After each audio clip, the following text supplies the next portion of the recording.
Favourite serials இனி டிவிக்கு முன்பே சன் நெக்ஸ்ட் ஆப்ல ஜாலியா எல்லாருக்கும் முன்னாடியே பாருங்க. இப்பவே சன் நெக்ஸ்ட் ஆப்பை டவுன்லோட் பண்ணி சப்ஸ்கிரைப் பண்ணுங்க. அதாமா எனக்கும் ஒண்ணும் புரியல. நேத்து அந்த செல்வி கடை திறக்க போறதா வந்து கூப்பிட்டு போனதுல இருந்து இந்த 4 பேரும் ஒன்னா குசு குசுன்னு ஏதோ பேசிட்டு இருந்துச்சு. ஏண்டி ஒருவேளை பெத்த பாசம் தாங்காம நம்ம எதிரிங்களோட கடை திறப்பு விழாக்கு போயிட்டாங்களோ? இருந்தாலும் இருக்குமா, இதுங்கள நம்பவே முடியாது. எனக்கும் அதே தான் தோணுது. நமக்கு தெரியக்கூடாதுன்னு ஒருவேளை காலையிலேயே எந்திரிச்சு எல்லாரும் போயிருச்சுங்களோ? வரட்டும், விசாரிச்சு பாப்போம். இருக்க வாய்ப்பு இருக்குடி. அந்த மகாவும் கற்பகம் இருக்காளுங்களே, அவளுங்கள நம்பவே முடியாது. அப்படியே பாசத்துல உருகி போய் நின்னாலும் நிப்பாளுங்க. நாம தாண்டி கவனமா இருக்கணும். இந்த பாருடி, அவளுங்கள கண்காணிச்சுக்கிட்டே இருக்கணும். இல்ல நம்ம கண்ணுல மண்ணை தூவிட்டு என்ன வேணாலும் பண்ணுவாளுங்க. அப்புறம் மாப்பிள்ளை எங்க இவ்வளவு நேரமாவா தூங்குறாரு? இல்லம்மா, அவரு நான் தூங்கி எந்திக்கிறதுக்கு முன்னாடியே காலங்காத்தாலே அவர் எந்திரிச்சு போயிட்டாரு. மா, என்ன யோசிக்கிற? ஒண்ணும் இல்ல. அடியே ஒரு காஃபி போட்டு குடுறி. வா, போட்டு தரேன். தங்கம்.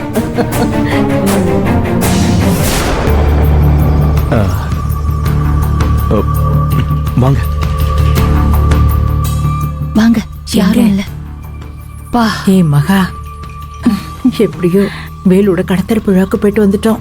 நீ மட்டும் தைரியம் சொல்லலன்னு வையேன், நாம 4 பேரும் எங்கேயும் போயிருக்க முடியாது. ரொம்ப சந்தோஷம் டே.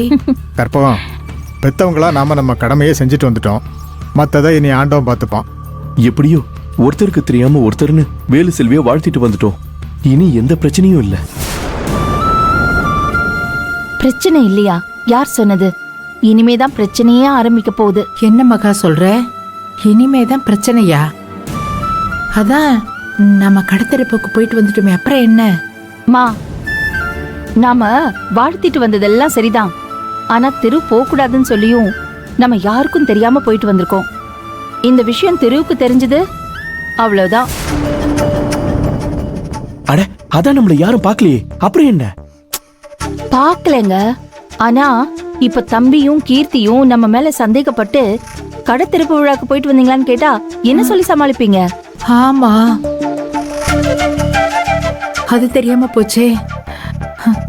அந்த ராஜேஸ்வரியும் கீர்த்தியும் நம்மள தேடிட்டு இருப்பாங்களே, நம்மள என்ன ஏதுன்னு கேப்பா. ஐயோ, நம்ம என்ன சொல்லி சமாளிக்கிறது இப்போ? இப்ப தெரியுதா என்ன சிக்கல்னு சொன்னேன்னு? இது பாருங்க, எங்க போனீங்கன்னு கேட்டா தயவு செஞ்சு யாரும் உண்மையை சொல்லிடாதீங்க. அப்பா, நீங்க தான் ஜாக்கிரதையா இருக்கணும். என்ன கேட்டாலும் நான் பேசி சமாளிச்சுக்கிறேன். நீங்க பயத்துல ஏதாவது பேசி உளறிடாதீங்கப்பா, சரியா? சரிம்மா. சரி, ரொம்ப நேரம் இங்கே இருந்தா யாராவது பாத்திர போறாங்க. ஆளாளுக்கு ரூமுக்கு போயிடுவோம். அத்த, மாமா, முதல்ல நீங்க உள்ள போங்க. போங்க, வாங்க போலாம். வாங்க. கொஞ்சம் நில்லுங்க.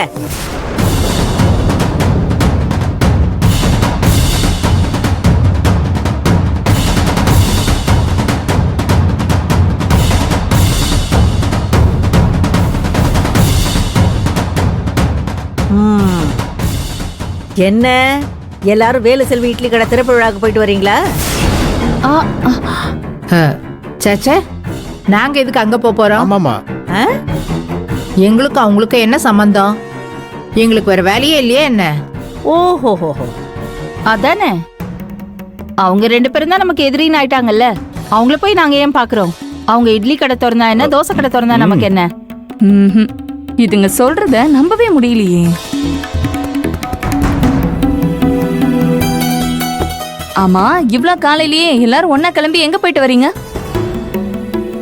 அது ஒண்ணு இல்ல கீர்த்தி, நீ மாசமா இருக்கீல, நம்ம குடும்பத்தோட முதல் வாரிசை பெத்து கொடுக்க போற. அதான் நீ நல்லா இருக்கணும்னு கோயிலுக்கு போய் உன் பேர்ல உனக்காக ஒரு ஸ்பெஷல் பூஜை பண்ணிட்டு வரோம். ஸ்பெஷல் பூஜை? அதுக்கும் ஏன் பொண்ணு பேர்ல?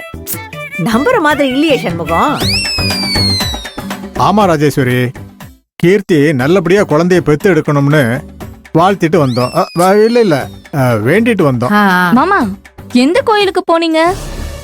சொல்லியிருந்தா நானும் அம்மாவும் உங்க கூடயே சேர்ந்து வந்திருப்போம்ல. கோயில் பேர் வந்து, மாப்பிள்ள நீங்க சொல்லுங்க, என்ன கோயில் அது? அது அது கற்பகாம்பாள் கோயில். அதானே? ஆமாமா, அதுதான். அதான். என்னது கற்பகாம்பாள் கோயிலா? அது எங்க நம்ம ஏரியால இருக்கு? ஐயோ, அது அந்த சிறுவாபுரி கோயில் இருக்குல்ல, அதை தாண்டி அந்த பக்கமா ஒரு ஊர் இருக்கு. அந்த ஊர் பேரு சரியா ஞாபகத்துல இல்ல. மகா, உனக்கு தான் அந்த ஊர் பேர் தெரியுமே, நீ சொல்லு. அம்மா, ஐயோ, அம்மா, அதெல்லாம் அவங்களுக்கே தெரியாதா? அதெல்லாம் அப்புறம் அவங்களுக்கே தெரியும், பாத்துக்கலாம், விடுங்க. எல்லாரும் ஏதோ பொய் சொல்றீங்கன்னு தெரியுது. என்னன்னு கண்டுபிடிக்கிறேன். மகா, கோயிலுக்கு போயிட்டு வந்ததுல முதுகுல ரொம்ப பெயினா இருக்கு, கொஞ்சம் எண்ணெய் தேய்ச்சி விடுறியா? ஐயோ, ஆமா, வரும்போது சொன்னீங்க, ஆமா. மறந்துட்டேன். ஏங்க, நீங்க சுகர் மாத்திரை இன்னும் போடலையே, போடுங்க. ஆமாமா, மாத்திரை கொடுக்கறப்போ. மாமா, நீங்க சாப்பிடாம மாத்திரை போடக்கூடாதே மாமா. நான் தான் சாப்பிட்டேனம்மா. இட்லி, பொங்கல், பூரி, கேசரின்னு நல்லா தான் இருந்துச்சு. அப்போ போறோம். சாப்பிட்டீங்களா? காலையில இவ்வளவு ஸ்பெஷல்லாம் எங்கண்ணே இருக்கு? அட என்ன ராஜேஸ்வரி, கோயில் பக்கத்துலயே ஒரு ஹோட்டல் இருந்துச்சு. இவருக்கு பசி வந்துருச்சு, மாத்திரை வேற போடணும். அதான் அங்கே எல்லாரும் சாப்பிட்டுட்டோம். உங்க 2 பேரை பார்த்தாதான் சாப்பிட்ட மாதிரி தெரியல. ராஜேஸ்வரி போய் சாப்பிட, அப்புறம் மயக்கம் போட்டு விழுந்துட போற. ஆமாமா. ஏங்க வாங்க, வந்து மாத்திரை போடுங்க. நீங்க வாங்க, தைலம் தேய்ச்சி விடுறேன், வாங்க.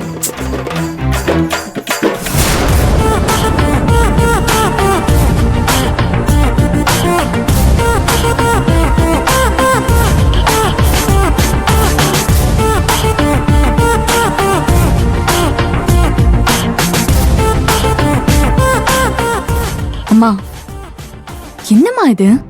இதெல்லாம் நம்புற மாதிரியே இல்லையே. எனக்காக வேண்டிக்க போனாங்கன்னு சொல்றாங்க, எனக்கு ஒண்ணுமே புரியலையே. ஆமா கீர்த்தி, இதுங்கெல்லாம் ஏதோ ஃப்ராடுத்தனம் பண்ணிருக்குங்க. எனக்கு இவங்கெல்லாம் ஹோட்டல் திறப்பு விழாக்கு போயிருப்பாங்களோன்னு சந்தேகமா இருக்குடி. இத நம்ம கண்டுபிடிக்கணும்.